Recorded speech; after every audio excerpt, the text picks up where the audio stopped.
Welcome back, everybody, to the fourth episode of MQC Off-Broom on Mic. My name is Andres. I am one of your hosts. I am joined by Ryan, also a host. And we also have a very special guest here today, Benjamin Lambright, out of Brandeis, the best school in D1, just crowned at least D1 in the Northeast. Peter Captain Extraordinaire Ben is here today. Happy to have you, Ben. Happy to be here. Okay, let's talk about the games that happened this weekend. Brandeis, reaffirming its place at the top of the Northeast, in no small part to your contributions, but also to a lot of different people. What impressed you with Brandeis? What impressed you with the play of this team throughout this last kind of tournament? Well, I know there's been criticisms of our depth, especially beater depth in the past, and I was really proud of all of our players all the way down the line. I really think that, especially in the second game, where we demonstrated that we can go really deep into nationals because, whoever we put in, they were playing well. And I think we were pretty disciplined, attacking together, beaters and chasers. Was really proud to see the progress against another really high-level team, BU. Yeah, I mean, speaking on that, I was looking at some statistics earlier. BU actually averages more goals in a game than Brandeis does. And I think that there was this whole, kind of narrative with Brandeis that you have these, top-class chasers, but the beater depth really wasn't there. And I agree. I really think some of the beaters on this team showed out. And I think we've felt it in practice a little bit, Ben. But it's nice to have it really seen as well. Because there's some players your physicality is really impressive. Besides for that, I wouldn't say that you have a skill on this team that is necessarily more impressive than any of the other skills. I think you're just very well-rounded. But there's some players I think that are faster. There's some players that I think have a better arm. I think there's a really depth of skill at Brandeis that I agree really shown. Brandeis dominated game 2. Game 1 was close, kind of had to battle. There was a moment there, I think it was 5-7, and then a little bit past that, we started to pull away, but it was still a close game. That second game was not close. Is there anything you guys noticed as to why in that second game? I mean, just as an observer, watching on the sidelines, game 1 was pretty close. It was, 7-5 at one point, and then you guys, I think the depth you were talking about, even chaser depth, because I can't remember who started. I think it was you and Michael, and then having Eli and Shakti off the bench on a second line just blows my mind. It's so insane. But you guys were just able to keep putting in fresh people who can make such a difference, and that's so big. BU was also so close to a snitch grab. We talked about Prim last episode. They were so close to a catch. I was right there front and center. Just an inch or two away, and that could be a whole different game, whole different series. Yeah, no, I totally agree. I think the Seeker game overall, it took a while for us to catch in both of those games. I mean, and we had 3 different Seekers working at any given point. Eli, I think, seeked the entire second game because it was senior day for Brandeis. We want to give him a chance. There were some serious, I think, moments where we were worried as Brandeis because the catch could have made it a 20-point game after SOP, at least in that first game. I want to take a second to shout out, because we talked about some of the depth, especially at kind of these male chaser positions. Hannah Rucker balled out in this series, chaser for Brandeis. I mean, if you look at some of these different plays and balls going behind on offense, Hannah, I think Eli in the last show talked about Hannah's play defensively. Offensively, Hannah showed out. A couple really good finishes. There was a shot in there. But overall, just distributing from behind that I haven't seen them do so well in a game yet. And I was really impressed by her play. To go back on why I think we won by so much more in that second game is we brought 10 beaters to this tournament. And we kind of had a game plan of trying to just run Cleo and Will until they got so tired on their fourth game they just couldn't. And that's why I was really proud of our depth. The athleticism and the strategy just kept going, especially on SOP. We were able to be in both the Seeker game and in the Quad Bowl game. It was a lot of running for our players, and I really think we did a good job doing that and making BU tired. BU just was tired. Yeah. I think after 4 games of playing, and especially playing RPI was not easy for them within those first 2 games of the entire tournament as well. And we talked about it a lot, the format beforehand, but I really think BU was pretty exhausted by the time they got to game 4. So maybe good good strategy, good planning there, but also the format of the tournament could not have helped BU, especially within that fourth game. One cool thing that the MQC does that I'm personally very happy about is we have this absolutely fancy, beautiful trophy that I have been cherishing, that Brandeis has been cherishing. It's pretty cool that MQC kind of has a trophy. And I want to say, like, being on the sideline and like looking at it, it felt like we had something to play for, which I thought was really, really exciting. And it kind of like got some of us thinking, why are there not more trophies in this sport? Oh, yeah. Why is this the only trophy that we regularly see? Mm-hmm. I don't know. Like, yeah, what are some... I mean, over the summer, I had the opportunity to touch the Benefit Cup because I was on the team that won the MLP championship. And I think, you know, it's fun playing for a trophy. It means so much. You know, it adds a layer of like wanting it. You need, like, you can just go out and play like a game that like is a championship game, and then if there's no trophy, like, you won, but like, okay, cool. But when you get to like hold that trophy, it means so much. It's the culmination of a season that just feels so like worth it. All that hard work actually means something because you like physically incarnated. Yeah, exactly. Mm-hmm. Yeah, I don't know. It just got me thinking, like, and it doesn't even have to be a trophy. Mm-hmm. Like, I understand maybe in some ways it's kind of difficult to get like a trophy, especially one branded with a team before a tournament starts or something like that. Why not like brooms for the winning team? That's cool. Like, why not like golden brooms? And then they get to play with that for the next year. And it's like whoever the winners are get some sort of like memento or token that like gets to say, hey, look, we're the champions, you know? Last year also playing for the D2 championship, we got a little plaque. I mean, it's different than a trophy, but it's still, and that we got to keep. It was, I'm pretty sure, not like a thing that gets passed to every year. It's at Emerson, like, I think forever now. So I think yeah, it's just something. It doesn't have to be a trophy if it's not like a like D1 championship, but anything is cool, I think, to be able to like show that you guys, like, you made it, basically. Yeah, like a physical contribution to the sport. Yeah. USQ, maybe get on it, because I'd love to, at least Brandeis, and I'm sure Ben, like, we'd love to be out there and actually be able to see a trophy and have something to really play for. I can't imagine that makes the game worse in any way. No, of course not. You know, yeah. Because you see all in these like major league sports too, like the championship game, like, you know, they have like that shot of the trophy on the sideline, and it just has like it just feels like important. Totally. There's nothing for regionals, right? Like, there's no kind of trophy for that. There's like a good place to have this trophy for sure, I think. I think brooms could work on that. Yeah. one. Yeah, exactly. I mean, Golden brooms. golden brooms. Why not? And then how cool is that if you actually get to like continue to play with it for the next year, and you get to show everyone like, hey, look, we beat your ass last year. We get these cool like something different just to show that we were better than you. Like, I think it just reinforces the competitive nature of the sport more. I think so too. Yeah, so we had a great tournament. I want to talk about a little bit like going forward for these two teams. Obviously, that was Brandeis' senior day. They're graduating 11 people, including Ben. Ben, I think we've spent a lot of time kind of building one of these programs. Like, what do you see for Brandeis' future? Obviously, we have to play this year out. Year's not over, but going forward in the MQC, do you think Brandeis is going to like take a step back here? Obviously losing a lot of people. So we have 28 people who normally try to get on the roster. So if you think about it, like, let's say we recruit just a few people, like 3 or 4, I still feel like that's a great roster size. So I'm not concerned about our depth at the moment as much, but, you know, I'm not sure about how high level our chasers will be losing. I mean, you'll be studying abroad.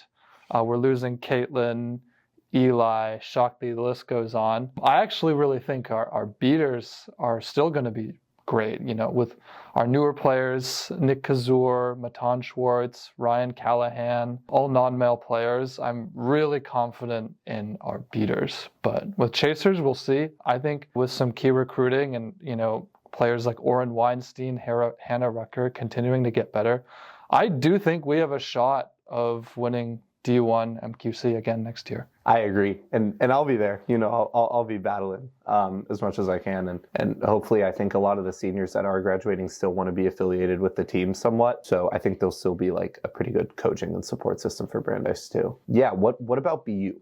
like, what do y'all see with I BU think- going forward?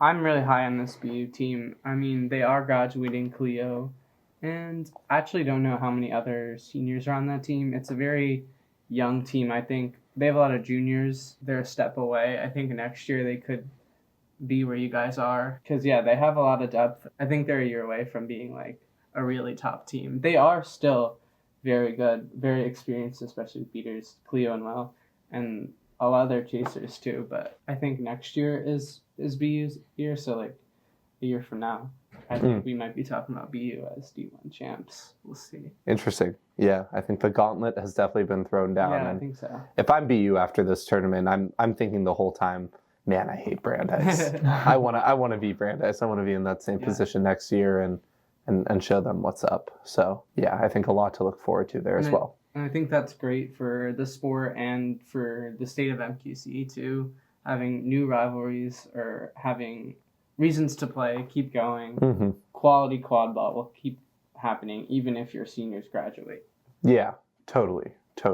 I agree. I think the quality of quad ball, it's important that the sport that we're playing still like produces like top level talents, and I don't think that's going anywhere. No, I don't. I think the college scene is still definitely in a cool spot in the United States, even if it still is getting a little bit smaller. Yeah, even if it's getting smaller, it's not getting worse. All right, and then our next little segment today will be upcoming match on Sunday, 10 a.m.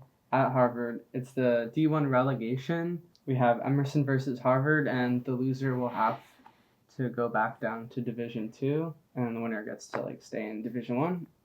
And these teams have played each other very, very closely in the regular season. Beginning of November, Harvard won 150 to 125, and then they played like 2 or 3 weeks later, and that game was 150 to 140. Yeah, and that was a golden goal game.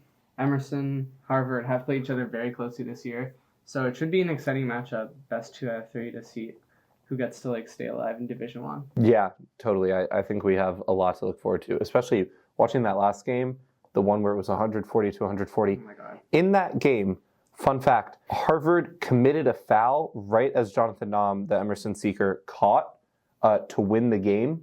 And the foul was inadvertent, happened over on a different side of the play. As Jonathan Naum was about to catch, stopped Jonathan from catching and winning the game. Harvard comes back and wins. Man. I think it's like the only time I've ever seen in the sport where committing a card actually won. Oh man. I feel so bad, I think I right? must have blocked that on my mind. I think I'm starting to remember it now, but Yeah, it was ridiculous, but we have a very exciting matchup going into this. I think just from Emerson's sake, and I know there's a lot to talk about here, but everyone's graduating from your roster. It at least feels like a lot of people are graduating from your roster.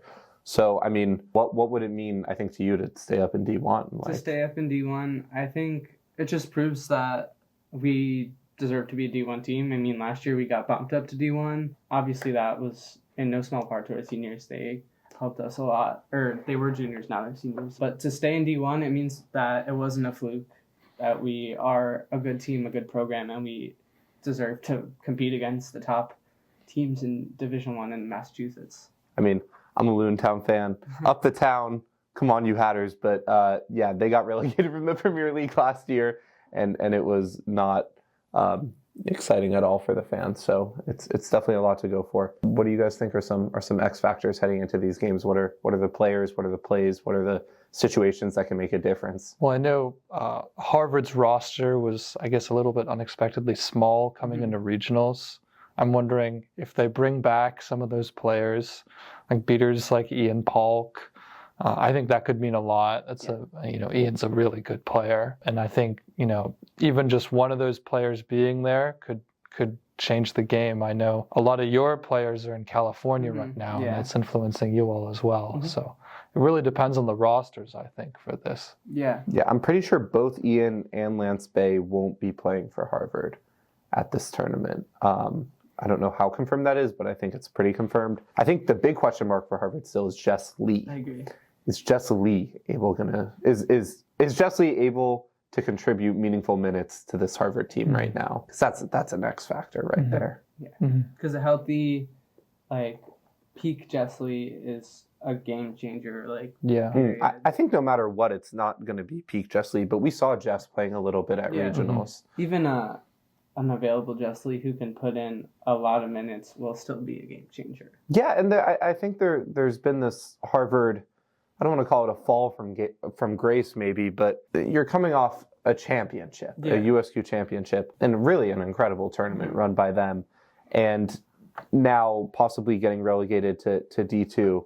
I think for a lot of those players that would be really difficult, especially the coaching staff as well, who's I mean, a very dynamic coaching staff. You have arguably the two best beaters in the world on that coaching staff, and I know they want to fight and stay up as much as possible. I will say, I think that there's no shame in going down to D2, and I think for both Harvard and Emerson, it could be lucrative almost to go back down to D2 and rebuild. I mean, Harvard, we've seen it this year, they're rebuilding a bit, especially because a lot of their players that helped them win that national championship had to graduate, and so they're left with a younger team. And I think if Harvard were to lose and they were to compete in D1 next year, I think that could be very helpful for them to play in very competitive games and rebuild and develop their talent so that next year, the year after, they're not like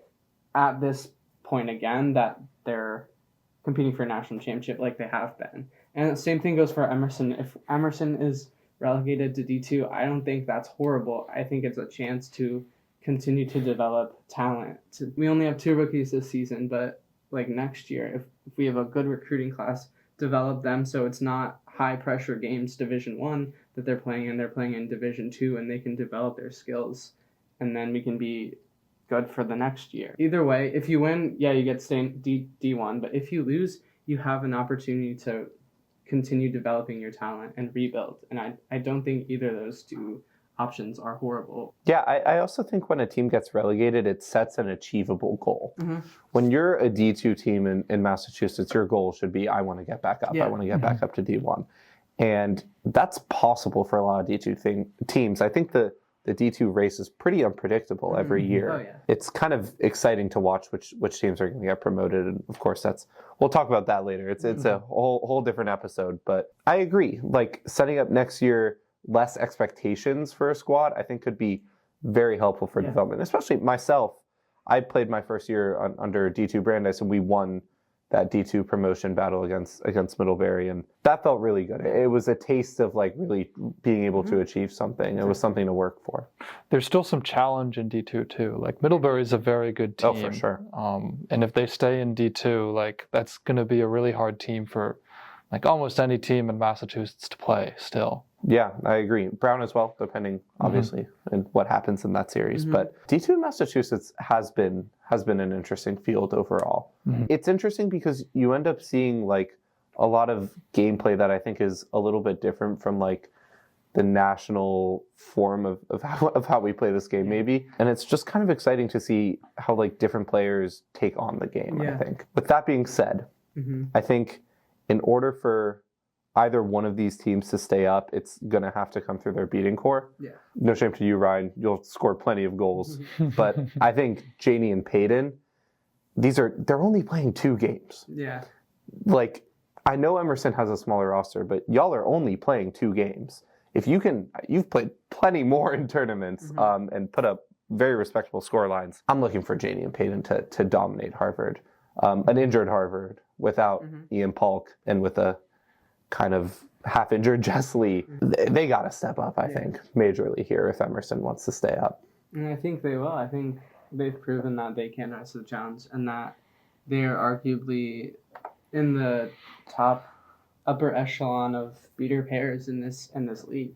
And I think they can and will rise to the challenge. Ben, what do you think about some of these beating cores? Yeah, I think you're going to see like a lot of like the old like skill and intelligence of players like Janie, Adrian too, on those teams versus like a lot of the like young talent we're starting to see come out of Harvard's beating core. You know, they're coached by some really good people, and like the difference I've seen watching Harvard film from September, October from now is like absolutely insane.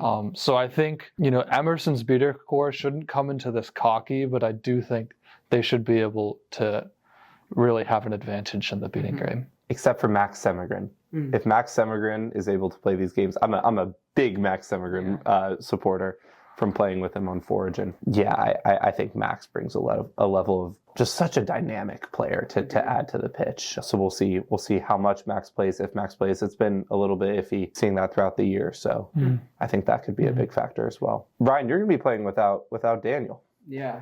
My alley-oop guy.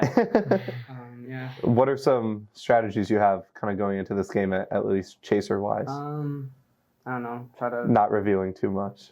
top hoop, I guess. I'll warn Harvard, like, don't leave your top hoop open or I'm gonna shoot the ball right through it. I don't want to lose these games. I'm very competitive. If I'm gonna do everything I can to score. Yeah, it's gonna be tough not having a lot of passing options, especially with a smaller roster, but I think we can make it work. One player we shouted out, I think it was the first or second episode, was Elisa C, and I'm excited to see what Elisa C does this weekend. Like, yeah, I watched in awe as she hit that last shot, the game winner against us in November, and I don't want to see that happen again, but yeah, she's going to be really good. And I think she will shine again on the field this weekend. I agree. I think the big thing with Emerson there is not letting her get to her spot. Yeah. Because there's a clear area where it's like just 2 feet outside of keeper zone.